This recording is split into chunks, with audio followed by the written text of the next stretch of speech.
अस्सलामुअलैकुम। आज मैं आपको बताऊंगी कि पेपर को बेहतरीन तरीके से कैसे अटैम्प्ट किया जा सकता है। लेकिन उससे पहले आपको पेपर को अटैम्प्ट करने के लिए तमाम ज़रूरी चीज़ें आपके पास मौजूद होनी चाहिए, जैसा कि एक अदद क्लिप बोर्ड आपके पास बिल्कुल नीट एंड क्लीन होना चाहिए। उसके ऊपर कुछ भी लिखा हुआ नहीं होना चाहिए। अगर उस पर कुछ भी लिखा हुआ होगा तो एग्जामिनर को आपके ऊपर डाउट हो सकता है और वो उसे चीटिंग भी कह सकता है। इसलिए क्लिप बोर्ड आपके पास बिल्कुल नीट होना चाहिए, उस पर कुछ भी ना लिखें। एक अदद आपके पास इंक पॉट होना चाहिए, यानी कि इंक की डिब्बी होनी चाहिए और उसमें इंक भी होनी चाहिए ताकि ड्यूरिंग पेपर आपको किसी किस्म की मुश्किल ना हो। 2 अदद आपके पास पेंसिल्स होनी चाहिए। आपने नियत रखनी है कि आप किसी की हेल्प भी कर सकते हैं और उसके अलावा वैसे भी आपके पास 2 अदद पेंसिल हों ताकि अगर एक ख़राब हो जाए या मुश्किल हो उसे लिखने में तो दूसरे के साथ आप आराम से लिख सकें। आपके पास कम से कम 3 मार्कर होना चाहिए। 2 आपके पास कट मार्कर होने चाहिए और 1 स्ट्रेट मार्कर होना चाहिए। कट मार्कर से आप हाशिया लगाएंगे और एक कट मार्कर से आप हेडिंग देंगे और दूसरे कट मार्कर को आप वैसे भी अपने पास रख सकते हैं ताकि ड्यूरिंग पेपर कोई आपको मुश्किल ना आ सके। और आपके पास 2 पेन होने चाहिए, क्योंकि पेपर के दौरान अगर एक पेन ख़राब भी हो जाता है लिखते लिखते उसकी निब काम करना बंद कर देती है या कोई भी मसला हो जाता है तो आप उसके लिए परेशान ना हो, क्योंकि आपके पास एक्स्ट्रा पेन मौजूद होगा। तो आपके पास 2 पेन होने चाहिए और आपके पास एक बड़ा स्केल होना चाहिए जिससे आप मार्जिन लाइन लगा सकें। बड़ा स्केल इसलिए कि जो छोटा स्केल होता है उस पर टाइम लगता है और लाइंस टेढ़ी भी हो जाती हैं, इसलिए आपके पास एक बड़ा स्केल होना चाहिए। रिस्ट वॉच आपके पास लाजमी होनी चाहिए ताकि आप टाइम को देखते रहें और टाइम पे पेपर्स को अटैम्प्ट कर सकें। इसके अलावा आपके पास जियोमेट्री बॉक्स अपना होना चाहिए ताकि आप कुछ मांगे नहीं। कैलकुलेटर होना चाहिए मैथ, फिज़िक्स और केमिस्ट्री के पेपर के लिए जो ज़रूरी होता है, और उसे आप घर से चेक करके जाएं कि उसके सेल्स ठीक से काम कर रहे हैं। आपके पास वाटर बोतल होनी चाहिए, क्योंकि गर्मियां हैं तो प्यास लगती है, तो आपके पास अपनी वाटर बोतल होनी चाहिए। और आजकल मास्क तो कंपलसरी है, तो मास्क भी आपके पास होना चाहिए। उसके अलावा गर्मियाँ हैं, बहुत सी शदीद गर्मियाँ हैं, तो स्वेट होगा, पसीना वगैरह आएगा जिससे पेपर ख़राब होने के चांसेस होते हैं, तो आपके पास टिश्यू या हैंकरचीफ लाजमी होना चाहिए। अब आते हैं पेपर की तरफ।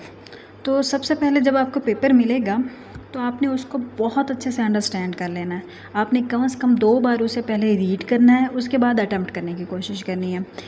पहले एमसीक्यूज़ अटैम्प्ट करने और बहुत केयरफुली अटैम्प्ट करने और उनके बबल्स आपने बहुत केयरफुली फील करने हैं। किसी भी जल्दबाजी का नतीजा बहुत गलत हो सकता है, इसलिए आप आराम से और काम होकर रिलैक्स होकर आपने पेपर करना है। फिर आपको आंसर बुक मिलेगी, आंसर शीट। उस पर सबसे पहले आपने अपना नाम, रोल नंबर वगैरह केयरफुली और बड़े ध्यान से फिल कर लेना है।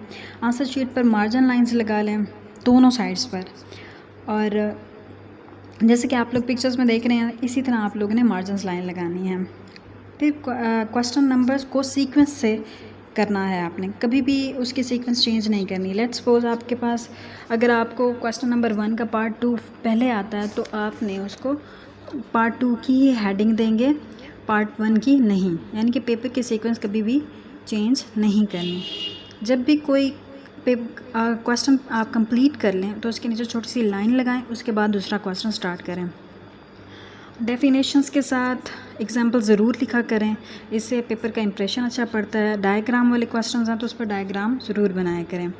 हैंड राइटिंग पर बहुत से टीचर्स फोकस नहीं करते, लेकिन अगर आप अच्छे नंबर लेना चाहते हैं तो आपने हैंड राइटिंग को फ़्लो में लिखना है, क्योंकि पहला इंप्रेशन ही राइटिंग का पड़ता है। तो आपका पेपर नीट एंड क्लीन होना चाहिए ताकि पेपर चेकर पर आपका इंप्रेशन अच्छा पड़े, और राइटिंग से ही अक्सर पेपर चेकर इम्प्रेस हो जाते हैं। सबसे इम्पोर्टेंट जो है टाइम मैनेजमेंट बहुत ज़रूरी है।